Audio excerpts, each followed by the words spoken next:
Shalom à tous. On va voir aujourd'hui les deux secrets pour devenir riche. Les deux manières d'atteindre la richesse. Le cours est dédié pour la réussite de Johanna Partouche. Elle doit souhaiter un bon zivoug, un bon mariage pour Sarah, Simcha, Bat, Rivka, Martine. Qu'Hachem envoie un zivoug à tous les célibataires qui méritent de se marier très bientôt, Bezrat Hachem. Mes chers amis, Rabbi Akiba, il dit, c'est dans Pirkei Avot, Maaser Sayag les Osher. Quand quelqu'un il donne le Maaser, c'est la manière de recevoir la fortune. Là, je vais raconter une histoire extraordinaire, qui est à la fois marrante et très profonde. C'est l'histoire de deux juifs. Ouais, on va dire Avraham et Ilan. Ok, Avraham et Ilan. Et Baruch Hashem, les deux sont très riches.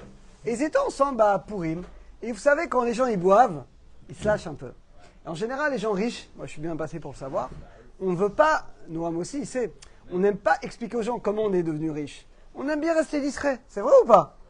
Maintenant, quand tu bois un peu de vin, Purim, on ensemble, les langues se délient. Et voilà que Avraham et Ilan ont dévoilé le secret de leur richesse.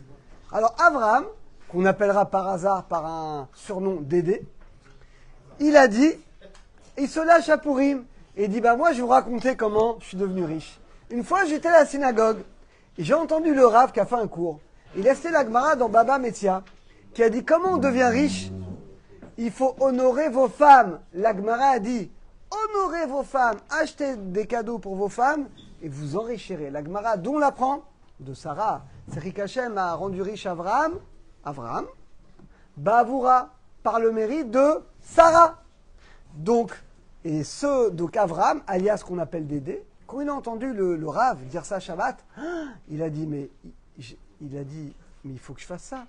Et il a pris sur lui, bien que c'était difficile au début pour lui, mais il a pris sur lui, il a acheté une belle parure.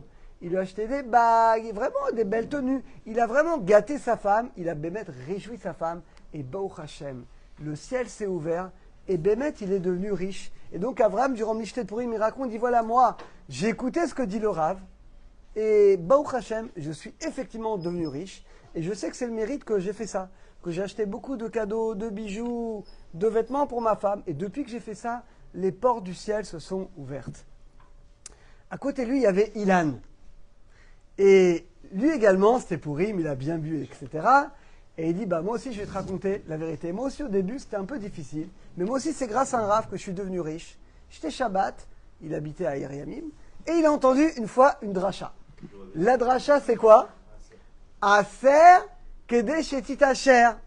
Vous le savez, paracharé, la Gemara dit, donne le maaser pour que tu t'enrichisses. C'est un jeu de mots entre aser, c'est fait le maaser, kedé shetit asher, pour que tu t'enrichisses. Et Bémet, Ilan, il a pris sur lui de donner Bémet, quoi qu'il arrive, 10% de ses revenus. Et il a raconté que depuis qu'il donne vraiment le maaser, il a vu Baruch Hashem, les portes du ciel s'ouvrir. Et donc ces deux personnes, donc Avraham alias Dédé et Ilan, Bémet sont riches. Mais Ilan quand même, il a dit, mais quand même, ce Rav-là, je lui remercie, mais je lui en veux quand même, parce que ton conseil à toi, Avraham, il est mieux que le mien. Parce que moi, quand je donne, il n'y a rien qui me revient. Lui, c'est un malin, Avraham alias Dédé. Mais lui, toutes les richesses restent chez lui. C'est qu'il dépense tout pour sa femme et tous ses bijoux et les parures et tout ce qu'il a acheté pour sa femme, ça reste chez lui. Ça reste chez lui. Donc finalement, alors qu'Ilan, finalement, il donne, il n'y a plus rien. Donc Ilan, il a été voir son Rav. Il a été voir, il a dit que Rav, déjà je vous remercie. Parce que grâce à vous, je suis devenu riche. Grâce à votre conseil que je respecte, je suis makpi de donner le maaser, je suis devenu riche. Mais quand même, j'ai quand même une petite remarque à vous faire. Pourquoi vous aurez dû me donner la première? Il y a deux solutions pour devenir riche. Pourquoi vous m'avez pas donné la première solution d'offrir beaucoup de bijoux à ma femme? Parce que moi, j'ai un copain Dédé qui est devenu riche grâce à ça. Et moi, je préfère cette solution-là. Pourquoi? Parce que l'argent, il reste chez moi. Alors que quand moi je donne ma maaser à des shivot, à des kolim, il n'y a rien qui me reste. Le Rav, il a souri, il a ouvert un livre de Tehillim, le 49 Tehillim, il a cité le pasouk. David Ameler, il dit, t'inquiète pas, quand quelqu'un s'enrichit, ne t'inquiète pas. Ne crois pas qu'il va emporter avec lui. Il peut rien emporter avec lui. Et ton ami qui est devenu riche par les bijoux de sa femme, etc. Le problème, c'est que lui, quand il va arriver à 120 ans, alors c'est vrai que les bijoux, les parures, toute cette richesse reste chez lui. Mais quand il arrive à 120 ans, il n'y a rien. c'est que finalement, lui, il a déjà eu la récompense de ça. Il a eu dans ce monde. Mais donc, cette richesse terrestre, il n'emporte pas avec lui. Alors que toi, Ilan, qui a donné chaque mois le maaser et qui a aidé des avrechiv, des shivot, des gens pauvres, et ben toi, tous les mois, tu fais c'est infini. Tu as le mérite, et dans ce monde, et dans le monde futur, tous les pauvres qui peuvent acheter à manger, tous les avrechim qui peuvent étudier la Torah, et ben toi, ce mérite, tu l'as. L'usufruit dans ce monde, la richesse, mais le capital de ce maaser, il reste dans le monde futur. Donc toi, tu as une double récompense. Donc conclusion, mes chers amis, on a ici deux manières pour devenir riche.